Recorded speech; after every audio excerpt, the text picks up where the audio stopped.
श्री स्वामी समर्थ। 29 जानेवारी 2025 रोजी बुधवारी मौनी अमावस्या असून यंदा ती महाकुंभाच्या दरम्यान आलेली आहे। पुराणात मौनी अमावस्येचं महत्त्व असून या दिवशी काही खास उपाय केले जातात, त्यामुळे शनिदोष कमी होतो। जीवनात काही समस्या, अडचणी, दुःख किंवा काही ताणतणाव असेल तर तो देखील कमी होतो।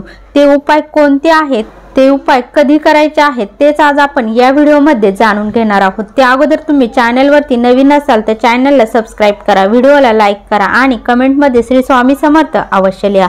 चला तर मग व्हिडिओला सुरुवात करूया। आपल्या हिंदू धर्मात अमावस्या तिथी स्नान आणि दानासाठी अत्यंत महत्त्वाची मानली जाते। यंदा मौनी अमावस्या ही 29 जानेवारीला बुधवारी असून या अमावस्या तिथीला गंगा स्नानासोबतच दानाचे अधिक महत्त्व आहे। धार्मिक मान्यतेनुसार मुनी शब्दापासून मौनी या शब्दाची उत्पत्ती झालेली आहे, म्हणून या दिवशी मौन राहून जो व्रत करेल त्याला मुनिपद प्राप्त होते असे म्हटले जाते। मौनी अमावस्या सूर्य आणि चंद्राच्या संयोगाचा काळ असतो। या दिवशी पवित्र नदीत स्नान आणि तपाचे उपाय अधिक प्रभावशाली मानले जातात। चंद्राच्या प्रभावामुळे दुःख, संकट, अडचणी कमी होतात आणि मनोबल जे आहे आपले तर ते वाढते।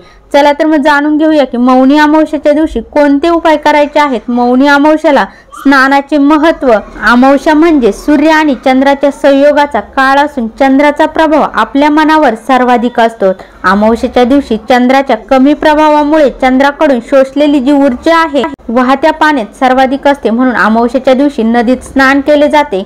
त्या दिवशी ऊर्जेचा सकारात्मक प्रभाव आपल्या जीवनावर राहतो। यावर्षी 29 जानेवारी बुधवारी रोजी मौनी अमावस्या महाकुंभाच्या काळात येत आहे, त्यामुळे या दिवशी केलेले दान, तप आणि स्नान यांचे महत्त्व अधिक वाढलेले आहे। या दिवशी ब्रह्ममुहूर्तावर उठून कुंभ स्नान करा आणि जल आणि दुधाने सूर्यदेवांना आपलं जे एक तांब्याचा कलश घ्यायचा आहे त्यामध्ये थोडंसं दूध घालायचं आहे आणि थोडंसं पाणी घालून आपल्याला ते पाणी सूर्यदेवांना अर्घ्य द्यायचं आहे। काही वेळ नदीच्या प्रवाहात राहून एकाग्रतेने आपल्याला सप्तचक्रांवर ध्यान केंद्रित करा।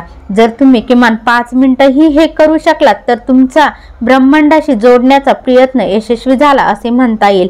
यावर्षी मौनी अमावस्या म्हणजे एक संधी आहे, तेव्हा ब्रह्ममुहूर्तावर उठून जेव्हा सूर्यदेव उत्तर पूर्व दिशेला आहेत तेव्हा तुम्ही उत्तर पूर्व दिशेला मुख करून आपल्या कुलदेवतेचे किंवा इष्टदेवतेचे ध्यान करून नामस्मरण केले तर आपले जे पित्र आहेत तर ते आपल्यावरती संतुष्ट होतात आणि आपल्याला आशीर्वाद देतात। ज्या लोकांच्या कुंडलीत ग्रहदोष आहे किंवा ज्यांचा जन्म अमावस्येच्या दिवशी झालाय किंवा ज्यांच्या कुंडलीत ग्रहयुतीमुळे पितृदोष आहे त्यांनी स्नानानंतर पिंपळाच्या झाडाखाली जायचं आहे। तिथे आपण अगरबत्ती लावून तिथे हळदी कुंकू आपण त्या झाडाला वाहायचे आहेत आणि तिथे एक दिवा लावायचा आहे आपल्याला आणि तो दिवा लावल्यानंतर आपल्याला खीर बनवून न्यायची आहेत घरून आणि जी खीर बनवलेली आहे तर ती आपल्याला त्या झाडाला अर्पण करायची आहे। तिथं नैवेद्य म्हणून ती खीर आपल्याला त्या झाडाला ठेवायची आहे आणि जी उरलेली खीर आहे तर आपण थोडी जास्त खीर बनवायची आहेत आणि उरलेली खीर आपण इतरांना प्रसाद म्हणून द्यायची आहेत।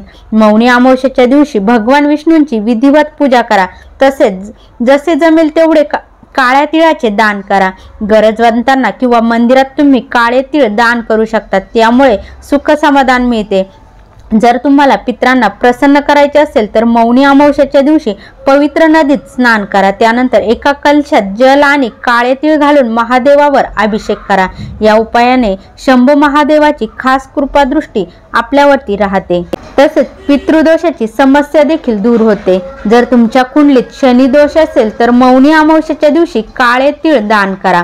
असे मानले जाते की काळे तीळ दान केल्याने या दिवशी कुंडलीतील अशुभ प्रभाव जे आहेत तर ते दूर होतात।